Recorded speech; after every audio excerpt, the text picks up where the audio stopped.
Hello दोस्तों, आप सभी का स्वागत है हमारे YouTube चैनल सरस्वती क्लासेस पर। आज हम पढ़ेंगे तर्क शक्ति यानी रीजनिंग। और तर्क शक्ति में आज हमारा चैप्टर नंबर 2 यानी संवादात्मक रहेगा। और संवादात्मक को अंग्रेजी भाषा में कहते हैं एनालॉजी टेस्ट। बहुत सारी किताबों में संवादात्मक नाम नहीं मिल पाता हिंदी में, तो आप वहाँ अंग्रेजी नाम से ढूंढ सकते हैं, एनालॉजी टेस्ट के नाम से। चलिए चैप्टर की शुरुआत करते हैं। तो यहाँ मैंने लिखा है कि तर्क शक्ति हम पढ़ रहे हैं, रीजनिंग चैप्टर 2 संवादात्मक यानी एनालॉजी टेस्ट। और सबसे ज्यादा विशेष ध्यान देना होता है निर्देश पर। निर्देश लिखा होगा कि दिए गए शब्दों के संवादात्मक शब्द चुने। और ये प्रश्न पेपर में आते हैं, चाहे वो किसी भी तरह का कॉम्पिटिटिव एग्जाम रहा हो। तो दिए गए शब्दों में हमें संवादात्मक शब्द चुनना होता है। और यहाँ इस संवादात्मक वाले चैप्टर को मैं 3 भाग में डिवाइड कर लेता हूं। तो सबसे पहले चलते हैं पहला भाग। तो पहले भाग में प्रश्न इस तरह से लिखा हुआ होगा, यानी यहां लिख रहा है अंधेरा, फिर 2 बिंदी लगी है, सायकाल, फिर 4 बिंदी है, उजाला, फिर 2 बिंदी, फिर आगे प्रश्नवाचक चिन्ह। इसका अर्थ आप ऐसे समझिए कि अंधेरा जिस प्रकार संबंधित है सायकाल से, उसी प्रकार उजाला किससे संबंधित होगा। जिस प्रकार अंधेरा संबंधित है सायकाल से, उसी प्रकार उजाला किससे संबंधित होगा। अगर मैं बात करूं धूप की, तो धूप से संबंधित नहीं बैठेगा क्योंकि यहां सायकाल लिख रहा है। दोपहर की तो नहीं बैठेगा क्योंकि अंधेरा फिर तो मध्य रात्रि होता, फिर दोपहर से ही बैठता। अंधेरा यदि बात करूं मैं दिन की कि यहां दिन से आएगा, तो फिर होता अंधेरा रात, उजाला दिन, वो भी नहीं है। तो फिर क्या बचा प्रातःकाल। उसको बैठा करके देखते हैं कि अंधेरा सायंकाल से शुरू होता है, तो उजाला कब से शुरू होता है प्रातःकाल से। यानी इसका आंसर मेरा क्या आ गया प्रातःकाल। ठीक है, अब चलते हैं दूसरे प्रश्न पर। ध्यान से समझिए, दूसरा प्रश्न दिया हुआ है कि दवा, आगे लिख रहा है रोग, आगे 4 बिंदे लगा करके भोजन, आगे प्रश्नवाचक चिन्ह। दवा कैसे संबंधित है रोग से, यानी दवा किसके लिए होता है रोग के लिए। दवा किसके लिए होता है रोग के लिए। तो भोजन किसके लिए होता है पोषण के लिए, प्यास के लिए, ऊर्जा के लिए, भूख के लिए। तो आंसर आ गया भूख के लिए। यानी ये किसके लिए होता है भूख के लिए। ऊर्जा के लिए क्यों नहीं हो सकता, क्योंकि भोजन से ही ऊर्जा नहीं मिलती। ऊर्जा के बहुत अन्य सोर्स हो सकते हैं, लेकिन भूख के लिए सिर्फ क्या होता है भोजन होता है। आगे चलते हैं, तीसरे प्रश्न को ध्यान से समझेंगे। धुआं, आगे लिखा है प्रदूषण, युद्ध, आगे क्या आएगा धुआं जिस प्रकार संबंधित है प्रदूषण से, तो युद्ध किस प्रकार संबंधित होगा इन वालों से। समझेंगे कि धुआं क्या फैलाता है प्रदूषण, धुआं हमेशा प्रदूषण फैलाता है। तो युद्ध क्या फैलाता है विजय फैलाता है, शांति फैलाता है, संधि फैलाता है, विनाश फैलाता है। आंसर आ गया विनाश फैलाता है। युद्ध में हार जीत तो लगी रहती है, हार और जीत दोनों सभी पक्षों के नहीं हो सकती, लेकिन सभी पक्षों को बराबर क्या मिलेगा विनाश मिलेगा। तो युद्ध के लिए क्या सही शब्द है विनाश शब्द है। आगे चलते हैं चौथे प्रश्न की तरफ। इसमें लिखा है घड़ी समय, यानी घड़ी किसके लिए है समय के लिए। तो अखबार किसके लिए है कागज के लिए, नौकरी के लिए, समाचार के लिए, चित्र के लिए। तो आंसर आ गया समाचार के लिए। यानी अखबार किसके लिए होता है समाचार के लिए, चित्र के लिए नहीं होता है और ना ही कागज के लिए होता है। अखबार समाचार के लिए होता है, समाचार के लिए तो लिया जाता है अखबार। आगे चलते हैं प्रश्न नंबर 5 पर।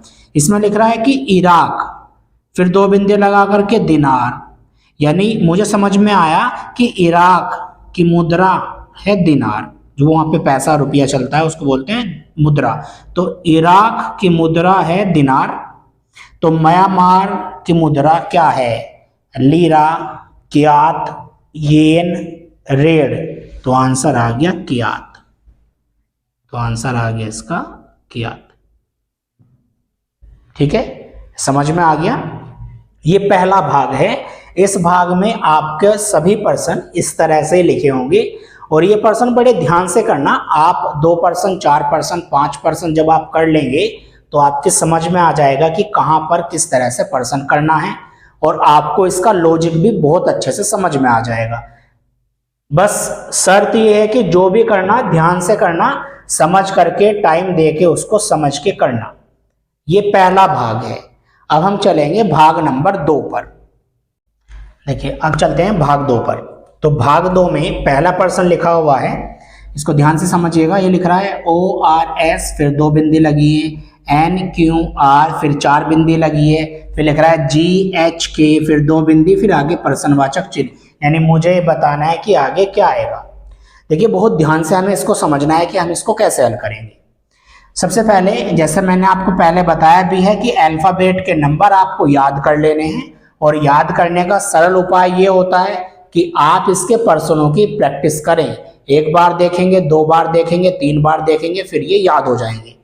तो पहले ही पर्सन के पे चलते हैं। तो यहाँ O का नंबर होता है 15, R 18, S 19, N 14, Q 17, R 18, G 7, H 8, K 11। Number लिख लेने के बाद अब हम पहले अक्षर से पहले अक्षर पर निशान लगाते हैं। यहाँ 15 के बाद 14 है, यानी 1 घटाया गया।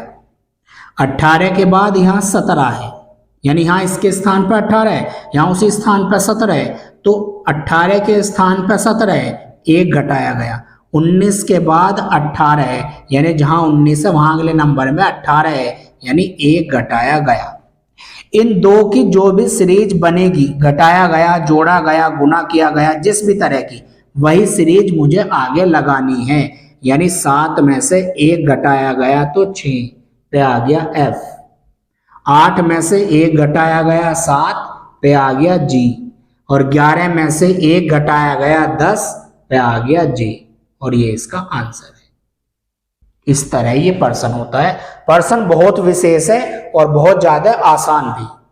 तो दूसरे पर्सन की तरफ चलते हैं। दूसरा पर्सन इसमें लिख रहा है HCM, फिर 2 बिंदे लगा करके, FAK, फिर 4 बिंदे लगा करके, SGD और आगे पर्सनवाचक चिन्ह। इसको आप समझिए एक बार फिर दोबारा। तो H का नंबर होता है 8, C का होता है 3, M का होता है 13, F 6 होता है, A 1 होता है, K होता है 11, S 19 होता है, G 7, D होता है 4। आप मेरे साथ साथ दोहरा कर भी नंबर याद कर सकते हैं। तो यहाँ 8 के बाद 6 लिख रहा है। अब 8 के बाद 6 लिख रहा है, इसका मतलब 2 घटाए गए हैं। 3 के बाद 1 लिख रहा है, इसका मतलब 2 घटाए गए हैं। 13 के बाद 11, इसका मतलब 2 घटाए गए हैं। जो भी यहाँ घटाया गया है या जोड़ा गया है उसी को हम आगे लेके चलेंगे। यानी 19 में से 2 घटाएंगे 17 पे आ गया हमारा Q। 7 में से 2 घटाएंगे 5 पे आ गया E। और 4 में से 2 घटाएंगे 2 पे आ गया B। और ये मेरा आंसर है। अब ये बात क्लियर हो जाती है। अब तो ये समझ में आ गया। अब आगे चलते हैं एक और पर्सन पर। पर्सन बहुत अच्छा, बहुत विशेष पर्सन है। पर्सन है KORT, फिर 2 बिंदे लगा के लिखा हुआ है। वहां पे जाएंगे, 2 बिंदे लग रही है, आगे लिख रहा है PJWO, फिर 4 बिंदे लगा के लिख रहा है FINR और आगे लिख रहा है पर्सनवाचक चिन्ह। समझिए, K का नंबर होता है 11, O 15 होता है, R 18 होता है, T 20 होता है, P होता है 16, J 10 होता है, W 23 होता है और O होता है जी 15। F होता है 6, I 9 होता है, N होता है 14, R होता है जी 18। नंबर लिख लिए। अब चलते हैं क्या सीरीज इसमें लगाई गई है। तो यहाँ 11 के बाद 16 है, इसका मतलब 5 जोड़े गए। 15 के बाद 10, 5 घटाए गए। 18 के बाद 23, 5 जोड़े गए। 18 5 23 होते हैं। 20 के बाद 15, 5 घटाए गए। जो भी श्रृंखला लगेगी, मैं ये नहीं कह रहा हूँ आपको कि घटाया ही जाएगा, मैं ये नहीं कह रहा हूँ कि जोड़ा ही जाएगा, मैं ये नहीं कह रहा हूँ कि गुना ही करी जाएगी। कुछ भी होगा। जैसे इस वाले श्रृंखला में हम देख रहे हैं, एक प्लस हो रहा है, एक माइनस हो रहा है, एक प्लस हो रहा है, एक माइनस हो रहा है, यानी किसी भी तरह की श्रृंखला जो आपके गणना करते समय आएगी, वही श्रृंखला हम आगे लगाएंगे, यानी इसी नियम को हम आगे फॉलो करेंगे। प्लस से शुरुआत कर रहे हैं, 6 में 5 जोड़ेंगे 11 पे आ गया के, 9 में 5 घटाएंगे 4 पे आ गया डी, आगे 5 प्लस, 14 में 5 जोड़ेंगे 19 पे आ गया एस, और 18 में से 5 घटाएंगे 13 पे आ गया एम, और ये मेरा आंसर है। क्लियर, समझ में आ गया। ये संवादात्मक वाले चैप्टर का भाग 2 है और ये बहुत आसान है। अगर आप इसे थोड़ा सा भी ध्यान से अगर आप करेंगे तो इसमें कोई भी पर्सन ऐसा नहीं होगा जो आप नहीं कर पाओगे। सबसे आसान और सबसे अच्छी चीज ये है। इसका पर्सन हर परीक्षा में आएगा और सभी पर्सन इसी तरीके से होंगे जैसे मैं आपको बता रहा हूं कि कहीं जोड़ा जाएगा, कहीं घटाया जाएगा, या दोनों सीरीज एक साथ भी हो सकती हैं। मुझे ध्यान रखना होगा कि किस तरह की सीरीज उसमें चल रही है। ये है भाग 2। अब आगे चलते हैं भाग 3 पर। अब भाग 3 जो इसमें दिया हुआ है वो इस तरह से दिया होगा, यानी ये एक मैथमेटिकल फॉर्म है जो आपको रीजनिंग में दी हुई है। और मैंने आपको पहले बताया कि रीजनिंग में क्या होता है और मैथ्स में क्या अंतर होता है। रीजनिंग में जैसे मैथ्स हम पढ़ रहे होते हैं तो हम लोग 3 + 5 यानी 8, मैथ में वो 8 ही होता है, लेकिन रीजनिंग में वो 8 भी हो सकता है, 16 भी हो सकता है, 53 भी हो सकता है, 35 भी हो सकता है, कुछ भी हो सकता है, क्योंकि यहाँ हम लोग चिन्ह नहीं मानते, सिर्फ नंबरों को मानते हैं। ये जो तीसरा भाग संवादात्मक में है ये सबसे ज्यादा विशेष है और यही है वो जो समझ में नहीं आता। ये वही पर्सन होते हैं जो पेपर में ऊपर से निकल जाते हैं। तो इसको आप समझिए कि इसमें क्या करना है आपने। तो पहला पर्सन यहाँ लिखा हुआ है कि 5, फिर 2 बिंदे लगा के लिख रहा है जी 25, अब आगे 7 के आगे क्या आएगा, तो 5, अब 25 है तो मैं पहले सोच रहा हूँ कि 5 × 5 = 25, 5 से गुना हुई होगी, तो फिर वही मैं 5 से गुना यहाँ करूंगा। ध्यान रखना सेम करना होता है। 5 से गुना की 5 × 5 = 25, 5 से गुना की 5 × 7 = 35, तो आया ही नहीं। तो इसका मतलब है कि कुछ और तरीका होगा, कुछ और तरीका आजमाया जाए। तो 5 का वर्ग होता है, 5 का वर्ग क्या होता है 25 होता है, और 7 का वर्ग क्या होता है 49, और 49 ऑप्शन में है, हमारा आंसर आ गया 49। यानी यहाँ 5 का वर्ग 25, इसी तरीके से 7 का वर्ग 49। क्लियर होगी बात। दूसरे पर्सन पे आते हैं। यहाँ लिख रहा है 11 के बाद 38 है, 13 के बाद क्या आएगा।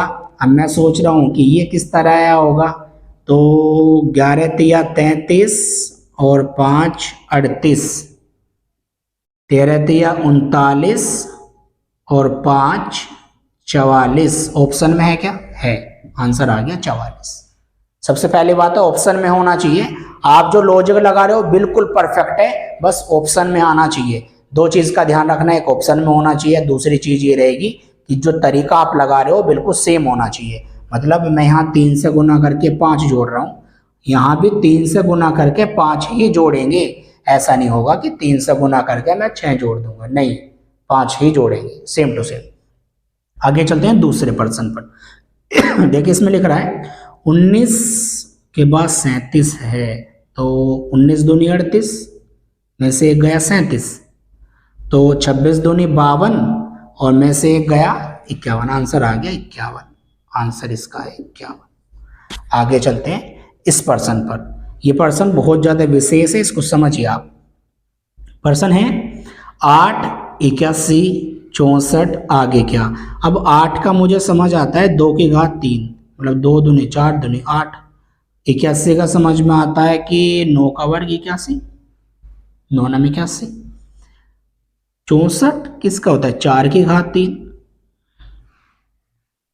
अब मैं ये चीज नहीं समझ पा रहा कि आगे अगर मैं देखिए, जैसे यहाँ 2 के बाद 9 लिया है तो 2 चौक 8 और 1 9, और 4 दूनी 8, 4 चौक 16 और 1 17, तो इतना तो नहीं आ पाएगा, तो कोई दूसरा तरीका मुझे सोचना होगा। और दूसरा तरीका ये है कि 2 की घात 3 और ये है 3 की घात 4। 3 तिया 9 तिया 27 तिया 81। ये 3 घात है, ये 4 घात है, ये 2 है, ये इससे आगे का 3 है, ये 4 है, तो आगे क्या आएगा 5 और 5 की घात आएगी 4, क्योंकि ये 3 है तो ये 4 है। 5 पंजे 25 और 25 और 25 की गुना करके क्या आएगा 625। आंसर आ गया 625। अब लास्ट पर्सन को देखते हैं, बहुत ज्यादा खास पर्सन है। यहां लिख रहा है 972, 12 का क्या आएगा। अब मैं सोच रहा हूं कि ऐसा हो सकता है कि 9 अट्ठे 72, तो 12 अट्ठे अब है क्या ऑप्शन में, नहीं है। इसका मतलब है नहीं, इस तरह से नहीं है, कुछ और तरीका होगा, तो कुछ और सोचना पड़ेगा। तो कुछ और सोचते हैं। कुछ और इसमें ये भी हो सकता है कि 7 और 2 दोनों मिलके हो गए 9, और 8 और 4 दोनों मिलके हो गए 12। आंसर आ गया 84। हर तरह का पर्सन होता है। यहाँ एग्जामिनर जो होगा वो आपको अलग अलग तरीके के पर्सन देगा। पर्सन में वर्ग हो सकता है, घन हो सकता है, घात हो सकती है, कुछ गुना करके जोड़ा जा सकता है, हो सकता है कि संख्याएं सीधी जोड़ दी गई हो सकता है कि वर्ग करके जोड़े गए हों।